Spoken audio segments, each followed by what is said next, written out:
I want to go back and talk about the children. Wow. When we decided we were going to separate and we were going, because I was just so sure that whatever we had already done, though we did our best to keep it behind closed doors, I know they were affected by it. They were affected by the way I was affected by it. They were affected by the tension in the house. They were affected by where's daddy, and I say I don't know. I'm supposed to know where daddy is at all times, right? You know, I'm laughing. 7 o'clock. Where's your husband? Yeah, right. And even though there was no infidelity, you know, we have to understand that that is not the only issue that we can have. And sometimes men will say, "Well, I'm not cheating on her. I'm not beating her. So why do we need to go to counseling?" Men. That is dumb. Because those are not the only issues you can have. Our issues were emotional and they were internal. And as much as men are told not to behave emotionally, you are just as much emotional beings as we are. Yeah. It's just the way we express it is different. And so the other point that I want to make is we could have separated as adults, as many of us do. Both of us were married prior. Both of us got married very young, had a child very young. When we met each other, he had a son and I had a daughter. We fell in love. It was real love. It was all those things, but we still hadn't worked out whatever we hadn't worked out in the first marriage. Yeah. So guess what? If you just quit, bag lady, you gonna hurt your back. We just carried our bags. Carrying all them bags like that. All the stuff that he had, all the stuff that I had, all the things we brought from childhood, all of the trauma that we had growing up as teens and tweens, and then into adulthood, all of the mixed messages and all of those things all clumped up in there. Because see, now we grown. He said, I'm a grown man. I'm a grown woman. We know that the way we do things is right because we do it. That's just the way I am. That's foolishness. Okay? And if you need some proof, I'm going to take you to the word. I believe it's in Proverbs 14. It says that there is a way that seemeth right unto man, but that the end of that way is destruction. The end is destruction. No one can have all the right answers. No one can make all the decisions and be correct because we all do it through whatever lens we were brought up with. And so what I wanted to say is this: whether we separated or not, if we hadn't learned how to communicate better, our children were still going to suffer. Yeah. They would have just suffered in 2 houses instead of 1. Real talk. And boy, that punches me in the gut because my kids have stories of unpleasant things that they have heard, the way that they have felt in our household. And we had to own that. Yeah. And we had to fix that. Yeah, we had to. It led us to that point where we had to just learn how to exist and be each other's, we're still parents and be each other's support system because we're still raising these children. We still love them. We still care for them. Yeah, we put them through a lot, but we don't want to keep putting them through, having to pick mommy's side or pick daddy's side or try to make us feel better when they know something's wrong. Because like I said, even though there's no infidelity or he's not beating on me or I'm not beating on him. I'm delivered.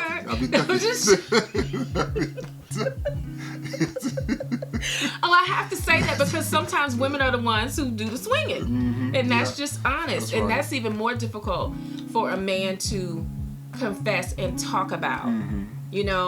But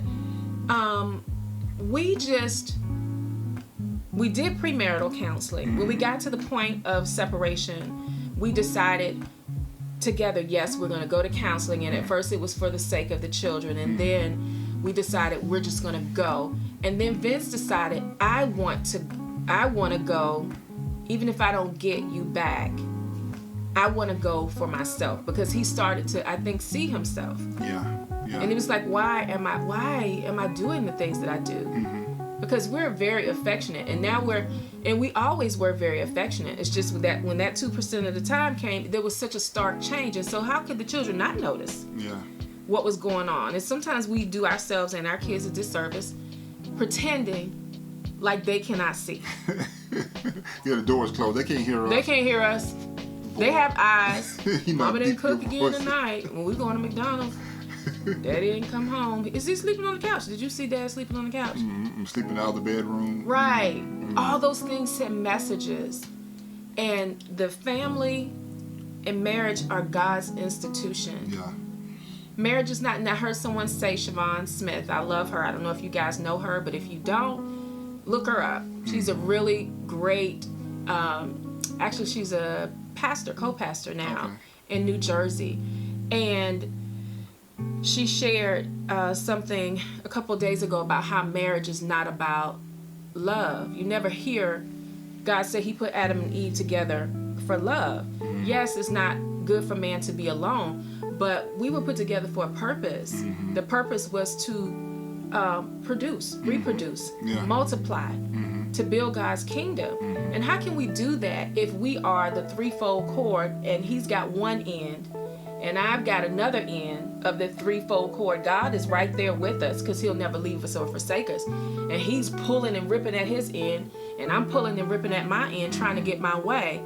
We really are tearing apart our own marriage. So when the word says, let no man, what God has joined together, let no man put asunder, that means me and him.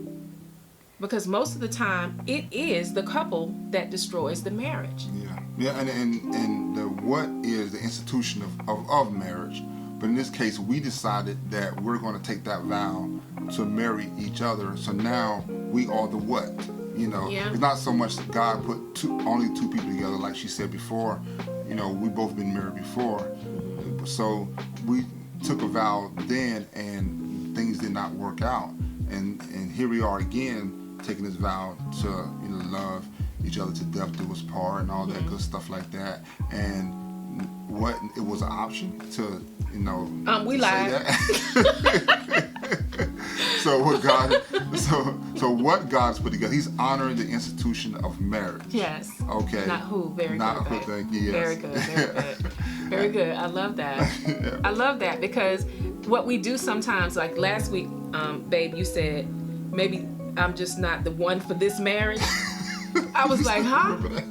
Yeah. Yeah. Well, who is the one? Who is the one for the Tap marriage? out. What? Negro? Oh, no, don't tap out, okay? Nope. But sometimes we come up with the excuse, well, maybe we try to backtrack and we try to unravel the vows that we took. Well, maybe a girl, I should have known when such and such and such. Well, you did know, but you were so in love, or you made the exchange. Whatever you were getting that you didn't like so much, you were getting enough of what you did like that you would compromise for it. Well. Okay, and then when you started to see more of what you didn't like, it's like, well, maybe she ain't the right one. You said she was getting more of what she did like. So. Listen, when you decide you're gonna get with someone, it's not that you didn't see what was in them before. Right. It's just that you saw more of what you wanted. Because it was there. Well, he wasn't like this when we got together. Yes, he was. Unless you married somebody overnight. You spend enough time around each other. One of the things that I said to my husband when we were dating is the true test of how much you love me is going to be when you're angry with me. Wow. It wasn't all flowers when I was looking good and we were going out and we were hanging and we were going to the beach and taking trips and doing all these things that made our flesh feel good, our five senses feel good, made us feel goosebumpy and emotional and all of that. That's fine. But when I tick you off, when I push your button, can you respect me? Wow. Can you still speak to me with honor and dignity? And can I do that? Yeah. And am I going to get on the phone and tell my girlfriends, he ain't nothing, and he's this, and he's that, and I can't stand him, and blah, blah, blah. Am I going to talk him down? Or am I going to say, girl, I don't know. And if you got the right kind of girlfriend, you shouldn't be telling everybody your business. But if there is a person you can confide in, a person that you can confide in that you know what you tell them is going to stay there. Yeah. For me, it had to be another woman with a Christian heart who was going to pray for us, who wasn't just going to listen to me squabble and complain, who was going to say, okay, girl, cry, get it out, and then get it together. The best advice that I ever got was from one of our mentors, Ernestine Vines. And she called me to talk to me one day, but then I told her what was going on, and I was like, I was offended because of something he had said to me, and she said the most profound thing. She said, offense is a choice. Whoop!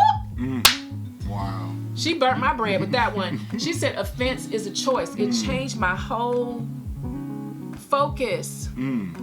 We are sometimes setting up in our minds, and I'm going to bring it in, babe.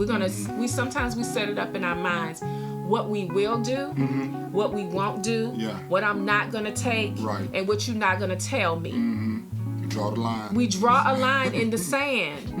And it's like, how are we in the same sandbox and drawing lines? We need to build a castle, not draw the line.